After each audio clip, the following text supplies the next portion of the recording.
পাগল ছাড়া দুনিয়া চলে না। যদিও এটা একটা গানের কলি, ফেসবুকে এই কথাটাই বাস্তব। পাগলকে দুনিয়ার কোথাও কেউই মূল্যায়ন করে না, কিন্তু ফেসবুক হচ্ছে পাগলের কারখানা।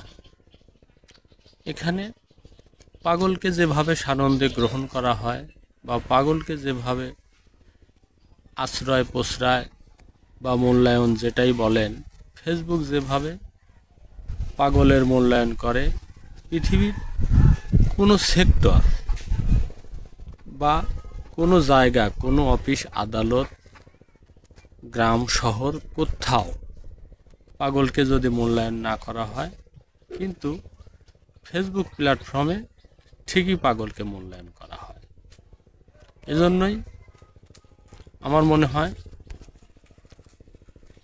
ফেসবুক প্ল্যাটফর্ম পাগলের কারখানা।